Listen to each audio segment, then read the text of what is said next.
4 दिन की चांदनी और फिर अंधेरी रात। दर्शकों, ये कहावत कांग्रेस के लिए एकदम सही है। दर्शकों, कांग्रेस के लिए हर तरफ से बुरी खबर आ रही है, लेकिन कभी कभार कांग्रेस के लिए कोई राहत भरी खबर आ जाती है, जिसके बाद कांग्रेस के लोग मोदी सरकार पर टूट जाते हैं और उसे अपनी जीत मानकर जश्न मनाने लगते हैं। इतना ही नहीं, पार्टी के लोग सीधे पीएम मोदी और गृह मंत्री अमित शाह से इस्तीफा मांगने लगते हैं।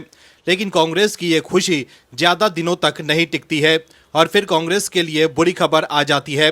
नेशनल हेराल्ड केस में भी यही हुआ है। एक बार फिर ईडी की कार्रवाई से गांधी परिवार की चिंता बढ़ गई है और फिर से अभिषेक मनु सिंघवी को कांग्रेस ने मैदान में उतारा, लेकिन कोर्ट में सिंघवी की दाल नहीं गल पाई और कोर्ट ने बड़ा फैसला ले लिया। क्या है खबर, बताते हैं आपको इस रिपोर्ट में। दर्शकों, कांग्रेस चुनाव तो हार ही रही है, साथ ही पार्टी के नेता सोनिया गांधी और राहुल गांधी कानूनी पचड़े में फंसे हुए हैं। दरअसल दिल्ली के राउज एवेन्यू कोर्ट से राहत मिलने के चंद दिनों बाद ही गांधी परिवार को दिल्ली हाई कोर्ट से झटका मिला है।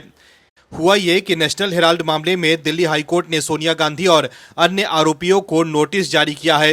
ये नोटिस प्रवर्तन निदेशालय यानी ईडी की याचिका पर जारी हुआ है। इसमें ईडी ने राउज एवेन्यू कोर्ट के उस आदेश को चुनौती दी है जिसमें मनी लॉन्ड्रिंग मामले में ईडी की चार्जशीट पर संज्ञान लेने से इनकार कर दिया गया था। मामले की अगली सुनवाई मार्च 2026 में होगी। इस मामले में दिल्ली हाई कोर्ट में ईडी की ओर से सॉलिसिटर जनरल तुषार मेहता पेश हुए, जबकि गांधी परिवार की ओर से सीनियर वकील अभिषेक मनु सिंघवी ने पक्ष रखा। मामले की सुनवाई जस्टिस रविंदर की पीठ ने की। सुनवाई के दौरान ईडी ने कोर्ट के सामने पूरे मामले की तथ्यात्मक समय रेखा रखी और निचली अदालत के आदेश को गलत बताया। ईडी ने हाई कोर्ट को बताया कि ट्रायल कोर्ट ने ये मानकर गलती की कि मनी लॉन्ड्रिंग का केस केवल एफआईआर के आधार पर ही आगे बढ़ सकता है। सॉलिसिटर जनरल तुषार मेहता ने दलील दी कि किसी समक्ष अदालत द्वारा निजी शिकायत पर लिया गया संज्ञान एक सामान्य एफआईआर की तुलना में कहीं अधिक मजबूत कानूनी आधार रखता है। उन्होंने कहा कि मामले में निजी शिकायत पर पहले ही संज्ञान लिया जा चुका है और इसे हाई कोर्ट और सुप्रीम कोर्ट ने तब बरकरार रखा है। दर्शकों, नेशनल हेराल्ड केस में हुआ ये था कि पिछले सप्ताह राउज एवेन्यू कोर्ट ने ईडी की चार्जशीट पर संज्ञान लेने से इनकार कर दिया था।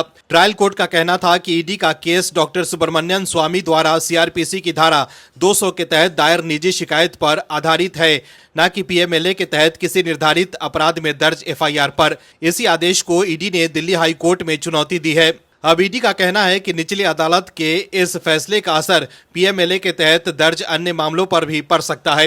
एजेंसी के मुताबिक उसकी जांच 2014 से Congress party, associated journals limited AJL और यंग इंडियन लिमिटेड के बीच हुए वित्तीय लेन देन पर केंद्रित है। ईडी का आरोप है कि एजेएल की संपत्तियों का निजी लाभ के लिए दुरुपयोग किया गया। हाल ही में ईडी ने पीएमएलए के तहत एजेएल से जुड़ी करीब 661 करोड़ रुपए की संपत्तियों को जब्त करने की प्रक्रिया भी शुरू की है।